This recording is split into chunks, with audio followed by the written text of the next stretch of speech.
reçu un colis qui va compléter ma petite décoration. Il s'agit de ce carton, ça fait 3 semaines que je l'attends, je suis trop contente, il est arrivé ce matin, j'avais envie de le déballer avec vous. C'est la fameuse plante l'olivier dont je vous ai parlé qui ira dans le coin près de la table, à côté du miroir ovale, bref vous verrez tout ça. Mais ça fait 3 semaines que je l'attends, je suis trop contente, je l'ai commandé en 2,10 m, donc c'est censé être un très grand olivier.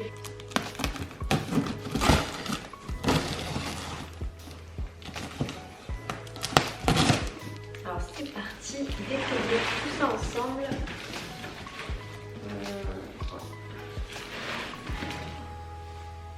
Je suis obligée d'ouvrir.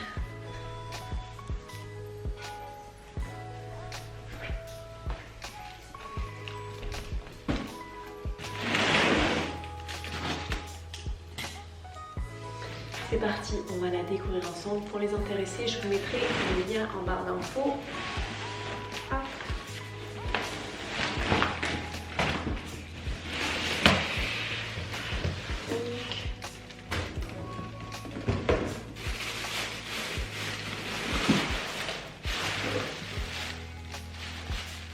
Alors je pense que c'est en 3 parties.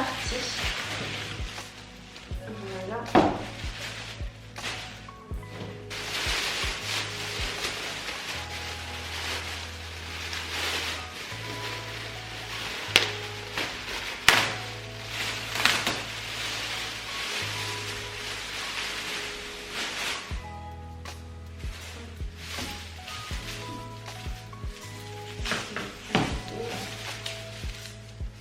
Et voilà ce que ça donne. Bon, j'ai pas réussi à l'enfoncer jusqu'au fond, j'ai pas assez de force, faut vraiment appuyer, forcer à fond. Je vais attendre que mon mari le fasse. Mais voilà le rendu, je vais la mettre un peu plus loin. Je sais pas si vous la voyez en intégralité ou pas, mais pour vous donner une idée, moi je fais 1,65 m, elle est censée faire 2,10 m. Franchement, c'est parfait. Même au niveau du feuillage, c'était pas trop fake, c'était pas trop brillant.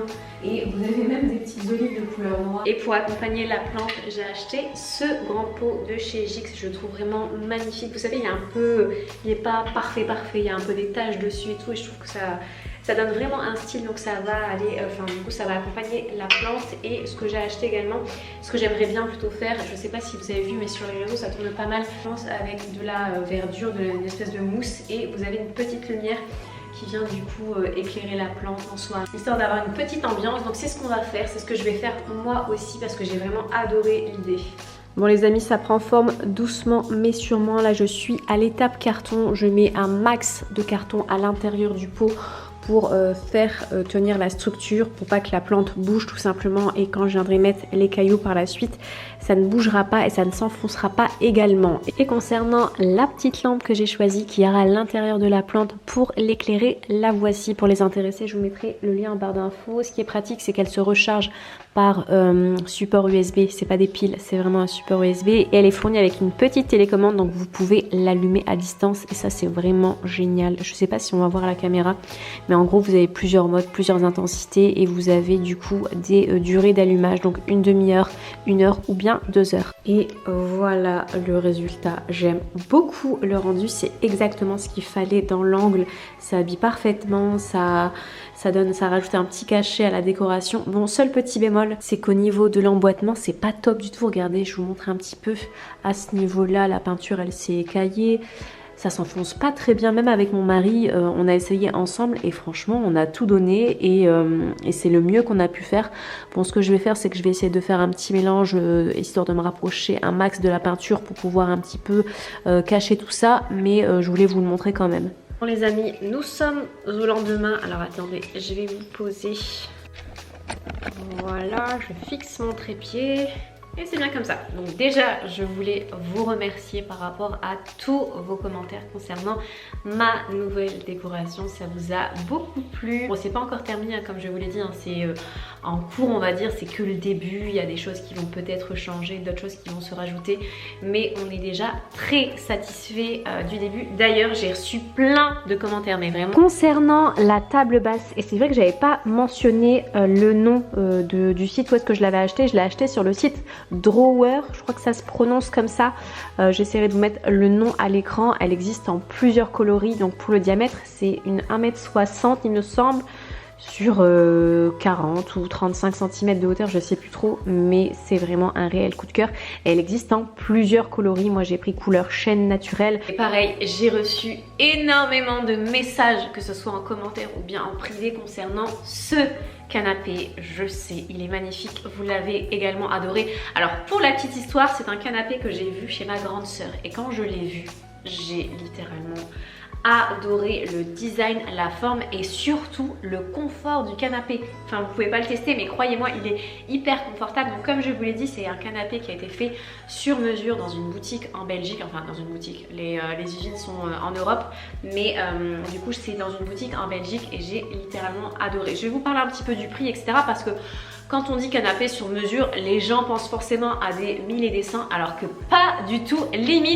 Limite, c'est moins cher que certaines grandes enseignes que l'on connaît toutes. Alors je vais tout vous dire hein, dans cette séquence là, je vais vous dire combien je l'ai payé. Mais déjà, donc c'est une boutique en Belgique, la boutique My Home. Et quand vous allez là-bas, c'est pas un achat immédiat, c'est forcément de la confection sur mesure. Et vous pouvez tout, mais vraiment tout choisir, que ce soit la taille, la longueur, la profondeur, le tissu, la couleur. Et ça, pour le coup, cette journée-là, ça a été un véritable casse-tête parce qu'on avait le choix, mais de tout. Franchement de tout, de la matière, et il y avait tellement d'échantillons, tellement de couleurs, de sous-tons de couleurs, etc. que c'était vraiment hyper galère, mais ça y est, on a choisi cette couleur là. Alors je sais plus trop la nuance de la couleur que l'on a choisi, mais c'est une espèce de tissu un peu tweed molletonné. Vous-même, vous savez, mes anciennes chaises étaient en tweed et c'est vraiment une matière que j'aime bien. Autant mettre 10 000 couleurs chez moi, c'est pas mon truc, mais j'aime bien jouer sur les matières. Et c'est ce qu'on a fait avec ce canapé-là. Donc comme je vous l'ai dit, en longueur, c'est un 3,50 m, voire même 3,56 m pour vous dire. C'est tellement précis en usine que c'est 3,56 m, c'est exactement ce que l'on voulait. La profondeur, je sais plus trop. Je sais plus si c'est 1 m ou 1,20 m. J'ai peur de vous dire des bêtises, mais c'est largement suffisant pour nous. Et pour vous dire, au niveau du prix, ce canapé-là, avec la livraison, nous a coûté 1800 €. Comme je vous l'ai dit, bon, ça peut paraître conséquent pour certaines personnes, mais quand vous comparez sur des sites tels que, on va prendre le site emblématique Ikea, un canapé de cette longueur-là, 3,50 m, enfin, ça frôle légèrement les prix, on va dire. Et si vous allez voir sur des sites tels que Maison du Monde, West Wing, NV Gallery, c'est limite plus cher, voire le double. Et direction la cuisine, parce que je voulais vous montrer mon nouvel achat. Notre micro-ondes nous a lâché et du coup il en fallait un nouveau. Et en allant faire mes petites courses à Lidl, je suis tombée sur celui-ci. Il a l'air très joli. Je ne l'ai pas encore déballé, on va le déballer ensemble, mais il a l'air très sympa. Je vais chercher de quoi ouvrir. Ah, et rien à voir, mais pareil, hier j'ai été rapidement à Action et j'ai acheté cette petite salière et poivrière.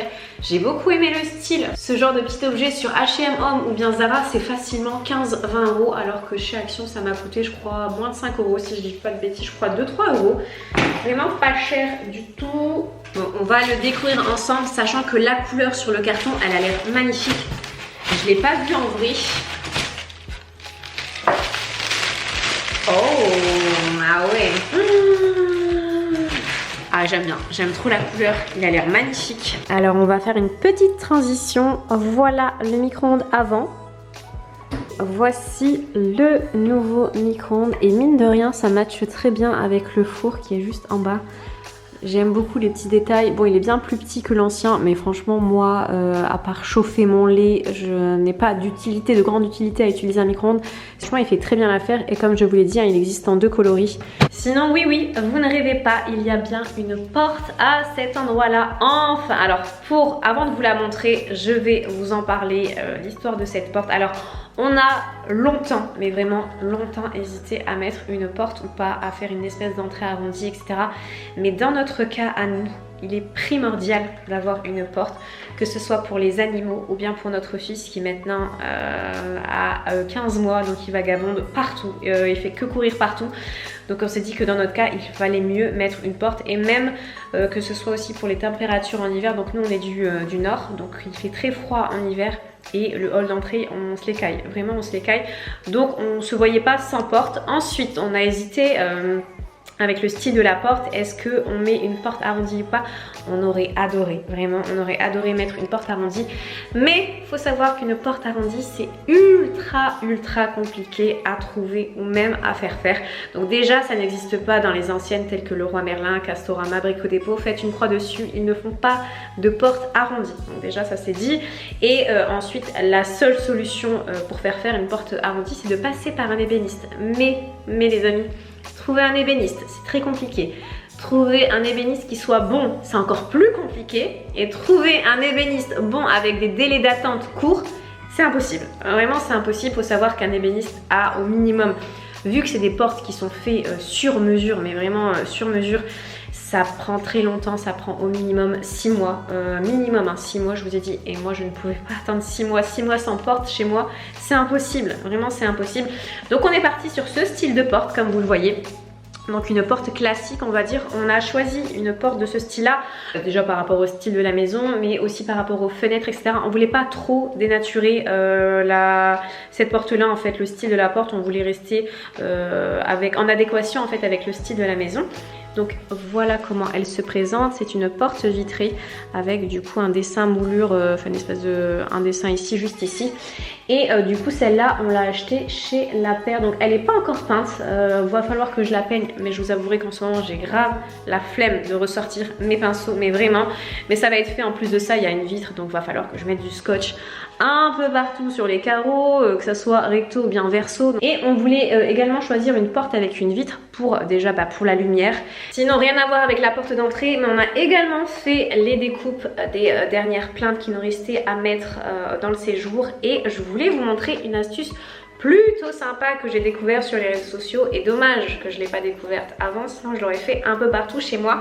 Mais pour vous parler un petit peu des plaintes, moi anciennement quand j'arrivais à une intersection, je venais mettre ma plainte, je faisais une découpe droite comme ceci, et ce qui était embêtant c'est qu'on voyait un petit peu l'effet bois sur le côté, et du coup je venais mettre de la peinture blanche. Sauf qu'en allant récemment sur les réseaux sociaux, on a découvert une astuce qui est vraiment bien, qui est géniale même.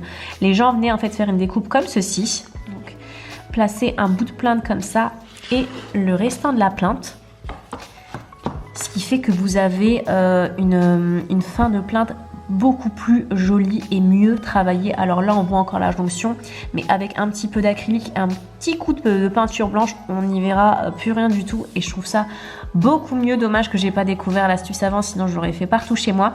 Mais voilà, si vous êtes en plein travaux ou bien prochainement en travaux, n'hésitez pas à faire cette découpe là parce que c'est beaucoup plus joli. Bon, et dernière précision, je sais qu'il y en a pas mal d'entre vous qui vont me demander d'où est-ce que provient ma petite robe. Je vous mets le lien en barre d'infos, sinon c'est la fin de cette vidéo vlog. J'espère qu'elle vous aura plu. N'hésitez pas à me dire tout ça en commentaire, n'hésitez pas aussi à vous abonner si ce n'est pas encore fait. Bienvenue d'ailleurs aux nouveaux et aux nouvelles qui se sont abonnés récemment à ma chaîne. Sur ce, je vous fais de très gros bisous et je vous dis à très bientôt. Ciao ciao.